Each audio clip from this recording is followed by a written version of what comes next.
నాడు మహిళా సంఘాలతో ఇక్కడికి వచ్చినప్పుడు ఒక్క పైసా ఆశించకుండా ఒక్క హామీ తీసుకోకుండా ఆడబిడ్డలందరూ అన్నా మేమే ఇల్లు తిరిగి బొట్టు పెట్టి నీ తరఫున ఓటు అడుగుతాం, నిన్ను గెలిపిస్తాం, నువ్వు గెలిచిన తర్వాత మా ప్రాంత అభివృద్ధి కోసం మాకు సహకరించమని ఆనాడు ఆడబిడ్డలు నన్ను అడిగాను.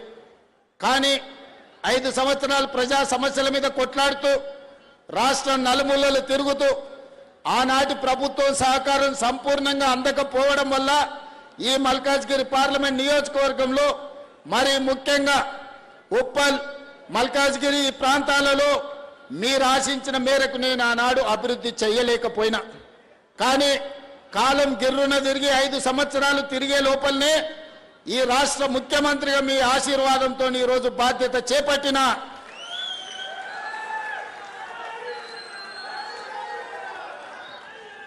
ఆనాడు ఈ ప్రాంతంలో నేను పర్యటించినప్పుడు మేడ్చల్ నియోజకవర్గ ప్రాంతంలో గ్రామ పంచాయతీలు, మున్సిపాలిటీలు, మున్సిపల్ కార్పొరేషన్లు, అదేవిధంగా గ్రేటర్ హైదరాబాద్ మున్సిపల్ కార్పొరేటర్లు 4 రకాల పరిపాలన జరుగుతుండే. అటు హైటెక్ సిటీ వైపు పోతే అక్కడ అదే పరిస్థితి, ఇటువైపు ఉప్పల్ వైపు వచ్చినా, మేడ్చల్ వైపు వచ్చినా, కుత్బుల్లాపూర్ వైపు అయినా ఎక్కడ చూసినా కూడా 4 రకాలుగా పరిపాలన జరుగుతుండే.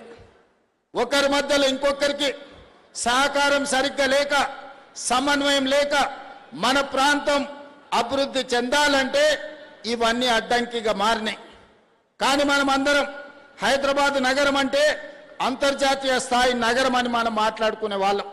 కానీ నేను ఆలోచన చేసిన, అంతర్జాతీయ స్థాయి నగరం అని మనం మాట్లాడుకోవడం చెప్పుకోవడం కాదు, అంతర్జాతీయ స్థాయిలో మౌలిక వసతులు ఏర్పాటు చేసినప్పుడే, అభివృద్ధి చెందినప్పుడే హైదరాబాద్ నగరం అంతర్జాతీయ నగరం అవుతుంది అని ఆలోచన చేసి రాష్ట్రానికే ఒక పాలసీ విజన్ డాక్యుమెంట్ను తీసుకొచ్చినాం. అంతర్జాతీయ నిపుణుల సహకారంతో, మంత్రివర్గ సహచరుల అండతోటి. అందుకే ఈనాడు తెలంగాణ రైజింగ్ 2047 అని ఒక విజన్ డాక్యుమెంట్ని ఈరోజు మనం తెచ్చుకొని ఒక క్రమ పద్ధతిలో ప్రణాళికబద్ధంగా మన రాష్ట్రాన్ని అభివృద్ధి చేయాలని ఈరోజు నిర్ణయం తీసుకున్నాం. అందుకే మిత్రులారా, 160 కిలోమీటర్ల ఔటర్ రింగ్ రోడ్డు ఉన్నది మనకు. ఔటర్ రింగ్ రోడ్డు లోపలనే 1,34,00,000 మంది వివిధ జిల్లాలు, వివిధ రాష్ట్రాలు, వివిధ దేశాల నుంచి వచ్చి అంతర్జాతీయ కంపెనీలు పెట్టి ఈరోజు ఇక్కడ పరిపాలన జరుగుతున్నది, ఇక్కడ అందరూ నివసిస్తున్నారు.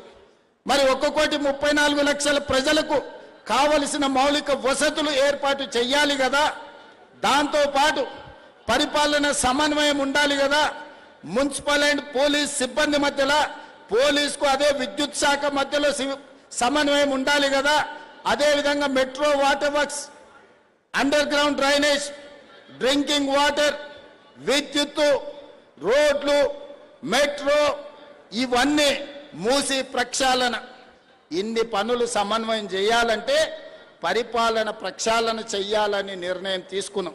అందుకే ఈరోజు ఔటర్ రింగ్ రోడ్డు లోపల దాదాపుగా 2,100 స్క్వేర్ కిలోమీటర్ల ప్రాంతంలో 1,34,00,000 జనాభా ఉన్న ప్రాంతాన్ని క్యూర్ ప్రాంతంగా, అంటే కోర్ అర్బన్ రీజియన్ ఎకానమీగా మనం ఒక పేరు ఇచ్చుకొని 3 మున్సిపల్ కార్పొరేషన్లు ఏర్పాటు చేసుకున్నాం.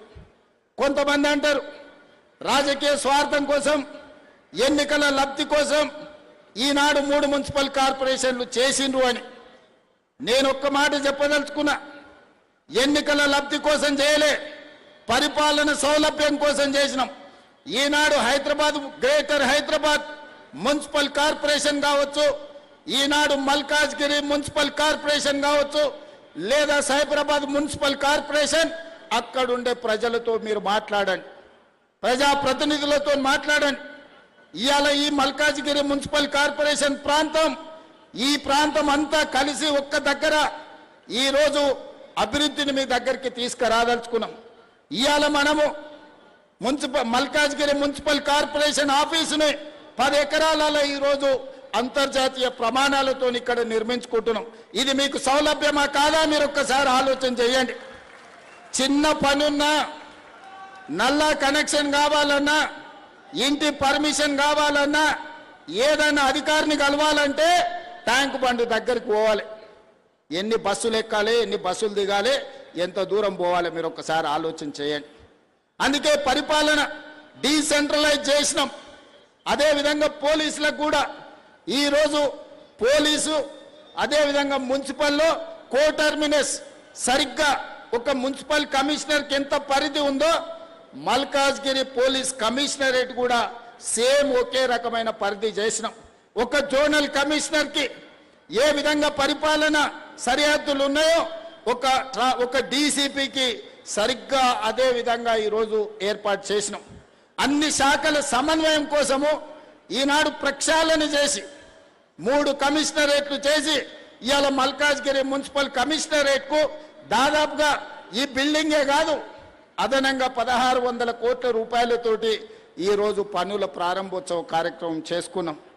నేను ఇవన్నీ ఎందుకు మిత్రుల ద్వారా ఈరోజు ప్రస్తావిస్తున్నంటే, ఆనాడు మీరు ఎంపీగా గెలిపిస్తే మీరు ఆశించిన అభివృద్ధి ఆనాడు నేను చేయలేకపోయినా, ఈనాడు మీ ఆశీర్వాదంతో తెలంగాణ రాష్ట్రానికి నేను ముఖ్యమంత్రి అయినా రాజకీయాలకు అతీతంగా ఈ వేదిక మీద ఉన్న మిత్రులకు చెప్పదలుచుకున్న, ఈ ప్రాంత అభివృద్ధి కోసం ఎన్ని నిధులు కావాలన్నా, ఎన్ని అనుమతులు కావాలన్నా ఇచ్చే బాధ్యత నాది.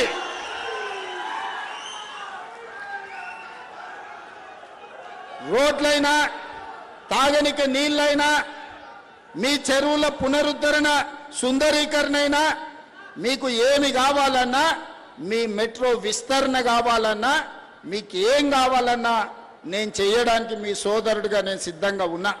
కాబట్టి మల్కాజ్గిరి మున్సిపల్ కార్పొరేషన్ పరిధిలో ఉన్న వివిధ రాజకీయ పార్టీల ప్రజాప్రతినిధులకు ఎన్నికలు వచ్చినప్పుడే ఎన్నికల గురించి మాట్లాడదాం, ఇప్పుడు అభివృద్ధి చేసుకుందాం, సహకరించడానికి నేను సిద్ధంగా ఉన్నా. నిధులు అనుమతులు ఇవ్వడానికి మా ప్రభుత్వం సిద్ధంగా ఉన్నది. మీకు కావాల్సిన అడిగి మీరు కావాల్సిన గుర్తు చేసి మీరు సాధించుకోండి. ఇవాళ ఉప్పల్ ఎలివేటెడ్ కారిడార్కి బండారి రాజిరెడ్డి గారి పేరు నేను పెట్టిన. బండారి లక్ష్మారెడ్డి గారు ఈరోజు బీఆర్ఎస్లో ఎమ్మెల్యే ఉన్నాడు. నిజంగానే రాజకీయాలను దృష్టిలో పెట్టుకుంటే బండారి రాజిరెడ్డి అన్న పేరు నేను అక్కడ పెట్టుండేవాడినా. మీరు ఒక్కసారి ఆలోచన చేయండి. రాజిరెడ్డి అన్న ఈ ప్రాంతంలో ప్రతి పిల్లగానికి తెలుసు. మున్సిపల్ చైర్మన్గా, ఎమ్మెల్యేగా, టీటీడీ బోర్డు మెంబర్గా ఎవరు ఇంటికి వచ్చినా కూర్చోబెట్టి పనిచేసి, బిడ్డ ఈ పన్ను చేసుకోలేదనుంటే ఏం చేస్తాను, అన్ని కాలనీలు తిరిగి కాలనీ అసోసియేషన్లతో రాజిరెడ్డి అన్నకు అనుబంధం ఉంది. ఆయనలో నేను పార్లమెంట్లో నిలబడ్డప్పుడు ఎన్నో కాలనీలు నా వెంబడొచ్చి కాలనీ అసోసియేషన్ల అధ్యక్షులను పిలిపించి, అరే మనోనికి ఏం రాయా మంచోడు పనిచేస్తాడని ఆ రోజు రాజిరెడ్డి అన్న చెప్పిండు. ఆనాడు కష్టాలలో ఉన్నప్పుడు రాజిరెడ్డి అన్న సాయం అందించండు. రాజిరెడ్డి అన్న ఈ ప్రాంత ప్రజలకు 40-50 ఏళ్ళు సేవలు అందించడు. ఇవాళ ఉప్పల్ ఎలివేటెడ్ కారిడార్కి రాజిరెడ్డి అన్న పేరు పెట్టుడు న్యాయమా కాదా మీరు ఒక్కసారి ఆలోచన చేయండి. నేను ఇవాళ ఈ పేరు పెట్టడమే కాదు, ఎలివేట్ కారిడార్కు ఎవరు ఏడ్చినా ఎవరు బాధపడ్డా ఆడ చౌరస్తల రాజిరెడ్డి గారి విగ్రహాన్ని కూడా పెడతాం, దానికి సంబంధించిన ఏర్పాట్లు కూడా చేసుకోండి అని నేను చెప్పదలుచుకున్నా. అదేవిధంగా ఎవరైతే మంచి చేస్తారో మంచిని మంచి అని గుర్తించే బాధ్యత మన మీద ఉన్నది. ఎన్నికలు వచ్చినప్పుడు రాజకీయాలు ఎట్లుండాలనో రాజకీయాలు అట్లా చేద్దాం. అదేవిధంగా ఈనాడు కొంతమంది మాట్లాడుతున్నారు, దాని గురించి ఒక 5 నిమిషాలు నేను చెప్పదలుచుకున్నా.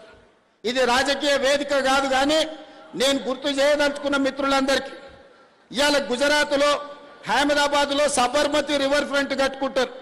ఇవాళ ఢిల్లీలో యమునా నది రివర్ ఫ్రంట్ను అభివృద్ధి చేసుకుంటారు. ఇవాళ ఉత్తరప్రదేశ్లో గంగా నది రివర్ ఫ్రంట్ను మీరు అభివృద్ధి చేసుకుంటారు. మీరు ఇక్కడికి వచ్చి సబర్మతి రివర్ ఫ్రంట్ సూత్రాన్ని మా గుజరాత్లో మా మోడీ గారు ఎంత గొప్పగా చేసిండో అని. అయ్యా మాకేం అభ్యంతరం లేదు, మోడీ గారు సబర్మతి రివర్ ఫ్రంట్ చేయొచ్చు, ఢిల్లీ ప్రభుత్వం యమునా రివర్ ఫ్రంట్ చేయొచ్చు, యోగి ఆదిత్యనాథ్ దాస్ మీకు గంగా నది చేయొచ్చు. సంతోషం, మీరు బాగా చేసుకున్నారు. మరి మేము మూసీ నది ప్రక్షాళన చేసుకోవద్దా అని నేను అడుగుతున్నా. ఇవాళ అడ్డం పడుతున్న వాళ్ళని, ఇవాళ ఈ మూసీ రివర్ డెవలప్మెంట్ ఫ్రంట్ ద్వారా గండిపేట నుంచి గౌరెల్లి వరకు 55 కిలోమీటర్లు ఈరోజు అంతర్జాతీయ స్థాయిలో మనం అభివృద్ధి చేసుకుంటే ఆర్థికంగా నగరం టూరిజంలో అభివృద్ధి పదం వైపు నడుస్తుంది, యువతకు ఉద్యోగ ఉపాధి అవకాశాలు వస్తాయి. మీరు కూడా ఉప్పల్ మూసీ పక్కన ఉన్నామంటే ఒక రివర్ ఫ్రంట్, న్యూయార్క్ న్యూజెర్సీ మధ్యలో హడ్సన్ రివర్ ఫ్రంట్ దగ్గర ఒక్కొక్క అపార్ట్మెంట్ 100 కోట్ల విలువ ఉన్నది. ఇవాళ మురికున్నందుకే ఈ భూముల విలువ లేదు కదా, ఇవాళ మురికున్నందుకే ఇక్కడ ప్రజలు నివసిస్తలేరు కదా. ఇవాళ ఈ మురికి నల్గొండ జిల్లా ప్రజలకు ఈరోజు కాలుష్యమై